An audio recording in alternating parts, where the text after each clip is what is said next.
Bienvenue dans l'Africa News Zone, votre émission de débat et d'analyse en cette semaine consacrée à un événement particulièrement attendu sur le continent africain, la CAN 2015. Le dossier du jour, le football local entre professionnalisme et illusion.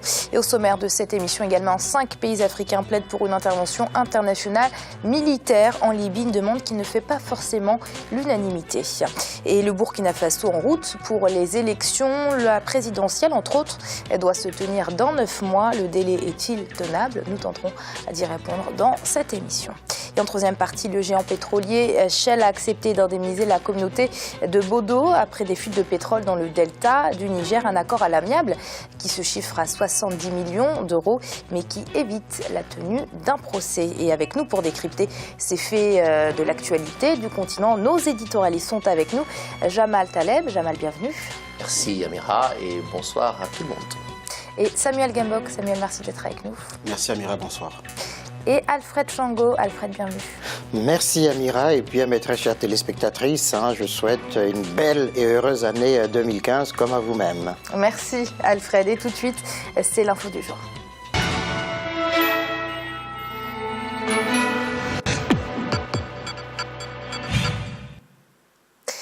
Une intervention militaire en Libye serait indispensable selon le président nigérien Mahamadou Issoufou, un sentiment partagé par plusieurs chefs d'État africains. Depuis les révoltes populaires de 2011, la Libye est en effet divisée entre les milices rebelles et un gouvernement qui a été contraint de s'exiler. Ibra Khadindiaï. La situation en Libye inquiète au plus haut sommet des États africains. La lutte acharnée entre les milices fratricides a plongé le pays dans une insécurité sans précédent et soulève de nombreuses interrogations. Des questions qui étaient pourtant soulevées par de nombreux observateurs qui craignaient que le renversement de l'ancien président Muammar Kadhafi soit une occasion d'ouvrir une boîte de Pandore. La situation militaire aujourd'hui, et du moins sécuritaire en Libye, est dans un état d'excès de gravité tel que j'ai bien peur de penser qu'une solution politique devient compliquée, difficile.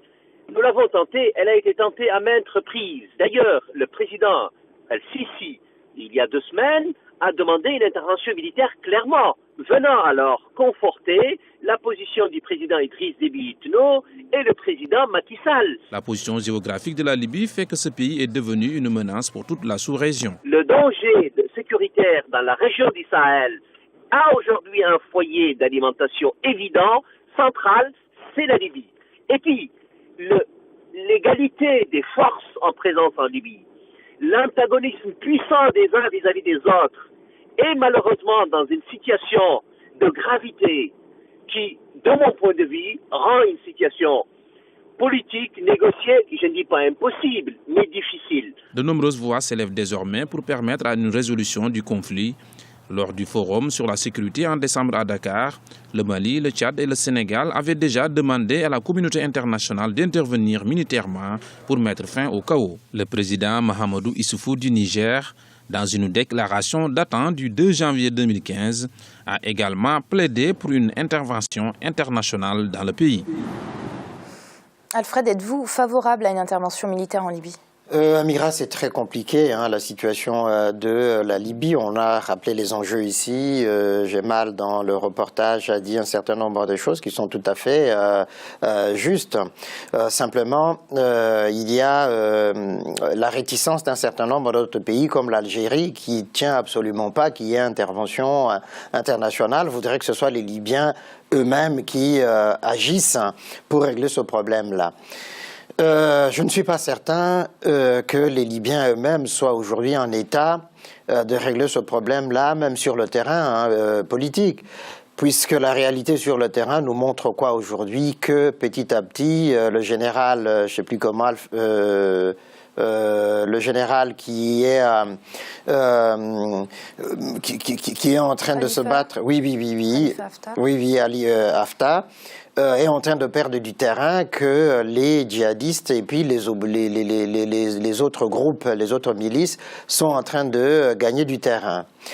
Et que donc, effectivement, l'hypothèse d'une intervention internationale peut être plausible, peut être crédible, sauf que il faut savoir qui interviendrait dans ce cas-là. On dit l'ONU, aucun des pays qui étaient là en 2011 n'est aujourd'hui disposé à s'engager ou à engager de troupes sur le terrain ou une action militaire. Donc on est dans une impasse. Je pense qu'on peut mener des actions diplomatiques au niveau de l'Afrique, au niveau international, mais en même temps, au niveau des Libyens eux-mêmes, faire que, malgré tout, on privilégie la voie du dialogue plutôt que la voie des armes, puisque sinon ça va partir dans tous les sens, ça part déjà dans tous les sens, et là ça serait vraiment le chaos total. Jamal, on l'a clairement vu dans le sujet, vous êtes favorable à une intervention militaire. Pour vous, c'est donc la seule solution qui reste pour mettre un terme au chaos qui prévaut actuellement en Libye? Non, favorable, je n'en sais rien, ce n'est pas la question. J'ai dit j'ai bien peur que ce soit la voie privilégiée actuellement.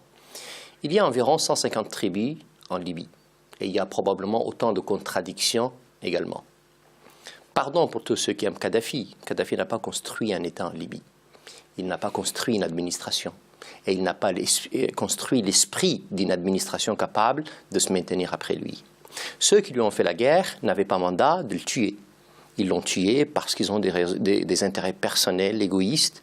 Et une fois qu'il est lui terminé et éliminé, bye bye, on sécurise éventuellement le pétrole et on se moque du reste.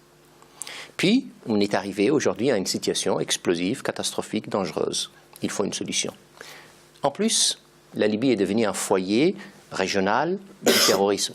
C'est-à-dire que tous ceux qui ne sont plus capables de sévir dans le nord du Mali le font aujourd'hui en Libye. C'est-à-dire que les munitions, le stock d'armement sous Kadhafi s'est évaporé dans la nature. Enfin, pas tellement, surtout chez les terroristes. C'est-à-dire aussi qu'il y a environ 4 grands groupes politiques, militaires, qui s'affrontent en Libye. Je schématise: Misrata, Zintan, Benghazi et Jebel. Ce sont les grands groupes qui maintiennent la situation. S'il y avait un qui est plus fort que l'autre, il aurait probablement imposé son diktat militaire. Le problème, c'est que les forces se valent à peu près. Dans une situation explosive comme celle-là, ceux qui sont menacés, ce sont d'abord les pays limitrophes, et donc fatalement les plus faibles, c'est-à-dire les pays du sud du Sahara. Que faire? Laisser la situation telle qu'elle est, c'est juste impossible.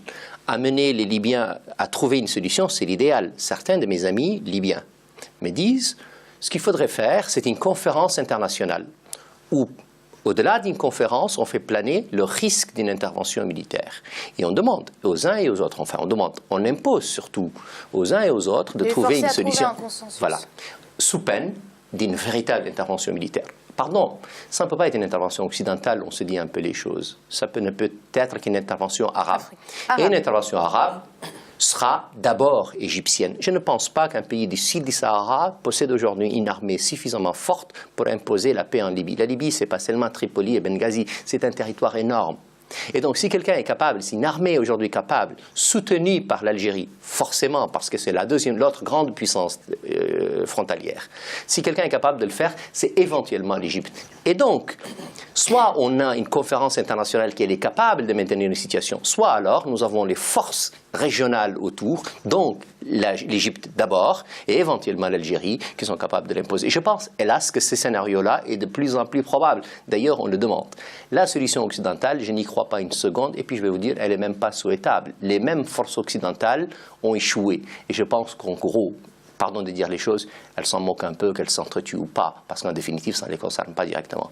Oui, parce que Samuel, quand on voit l'échec de la première intervention militaire, on est en droit de se demander si une seconde intervention militaire internationale est un choix judicieux en Libye. Choix judicieux, oui et non. Je me garderai de rester un tout petit peu prudent parce que la situation est très complexe. Je ne crois pas en une opération arabe parce qu'il n'y a pas du tout un consensus arabe sur la question. Et deuxièmement, au niveau régional, il y a un problème parce que le niveau de performance opérationnelle des forces dans la sous-région n'est pas suffisamment élevé pour faire face à cette crise libyenne.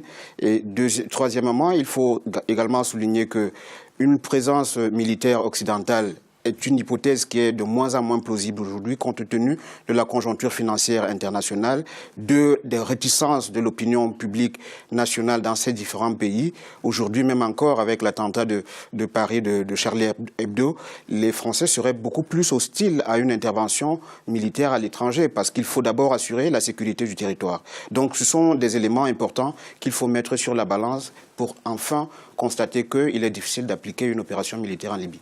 Merci Samuel. On passe à la suite. Dans 9 mois, le Burkina Faso connaîtra 3 élections pour préparer ses scrutins et réussir son organisation.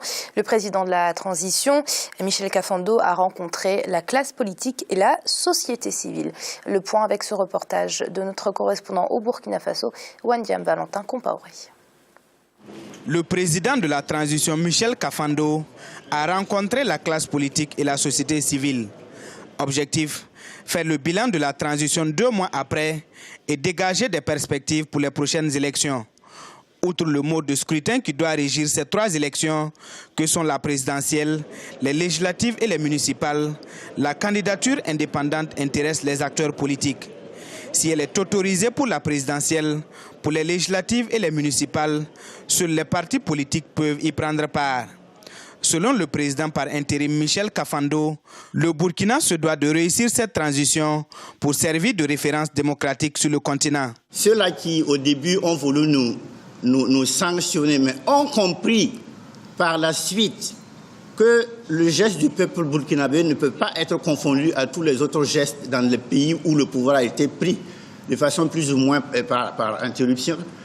Ils ont compris et ils ont dit, nous aidons ce pays-là parce que ce que vous allez faire, c'est une référence pour tout le monde entier et surtout pour l'Afrique et surtout pour les pays où des chefs d'État rêvent encore de rester au pouvoir en manipulant leur constitution. Du côté de la classe politique et de la société civile, les préoccupations concernent le vote des Burkinabés de l'étranger et les réformes de la CENI, la Commission électorale nationale indépendante. Ils souhaitent que cette institution soit constitutionnalisée. Si une partie de la société civile plaide pour la participation des Burkinabés de l'étranger, des acteurs politiques estiment que les conditions ne sont pas réunies pour ce scrutin. Tout ce que nous avons entendu indique qu'il y aura des difficultés à faire participer pleinement les Burkinabés de l'étranger aux élections. Ce n'est pas la catastrophe. C'est déjà dans la loi fondamentale, c'est dans le code électoral. Si cette fois-ci, et on a attendu 10 ans, ce n'est pas fait, dans 5 ans, ce sera possible. Mais ce que tout le monde a exprimé dans la salle, c'est que il ne faut pas qu'on s'engage dans des aventures qui vont amener une déstabilisation de notre pays. Le 13 janvier prochain, les présidents togolais, sénégalais et ghanéens qui représentent le groupe de contact CEDEAO, Union africaine et Nations unies sont attendus au Burkina Faso. Le calendrier électoral sera publié le 14 janvier 2015. Alfred Cambouis, avec quelle efficacité et avec quelle rapidité le pouvoir militaire a été transmis aux civils après la démission de Blaise Compaoré? On peut espérer que 9 mois, c'est un délai tenable au Burkina Faso pour organiser des élections. Oui, absolument. Amira, c'est un délai qui est tout à fait tenable. Déjà, les Burkinabés eux-mêmes étaient mobilisés immédiatement après la passation de pouvoir militaire aux civils. Et puis, il y a aussi l'apport de l'Union africaine, dont le Burkina Faso va bénéficier à coup sûr, et puis de la CEDEAO. Donc, c'est un délai qui est tout à fait tenable, qui était d'ailleurs prévu bien avant la chute de Blaise Compaoré. Je pense qu'ils vont tenir... bien sûr, il y aura... comme un peu partout à travers l'Afrique ou à travers le monde pendant les élections, il y a toujours quelques couacs par-ci par-là, mais qui ne seront que des couacs assez marginaux, mais dans l'ensemble, que ce soit pour les municipales, les législatives et la présidentielle, je pense que la machine est en marche et que les choses vont bien se passer. Sauf peut-être, comme l'a rappelé Ablassé Ouedraogo ici, probablement pour les Burkinabés de l'étranger, mais ça, c'est pas tout à fait rédhibitoire par rapport au reste des élections au niveau du Burkina Faso. Samuel, une élection sans le vote des Burkinabés de l'étranger, c'est pas un problème selon vous? Ça va pas un peu enlever de la légitimité à la personne qui sera élue? Je ne pense pas que ça puisse avoir un impact sur la légitimité du prochain président. C'est d'autant plus qu'il y a des pays en Afrique qui n'accordent pas encore le vote à la diaspora. Donc ça ne constitue en rien un problème pour la légitimité de ceux-là. En revanche, ce que je dirais, ce qui est d'ailleurs à saluer encore, c'est la maturité politique du peuple burkinabé et la préparation aux élections présidentielles est inscrit dans une durée qui est parfaitement raisonnable, comme Alfred l'a si bien relevé. Il faut aussi rappeler le travail qui a été fait. Les Burkinabés savaient très bien qu'il y aurait élection présidentielle en octobre 2015, donc il y avait déjà une vague de préparation dans le processus électoral. Donc, je pense que les élections se tiendront à cette date-là. Oui. Merci Samuel, ce sera le mot de la fin puisque c'est l'heure de marquer une courte pause. On se retrouve très vite pour la suite de l'African Newsroom, le dossier du jour, football local entre professionnalisme et illusion. À tout de suite.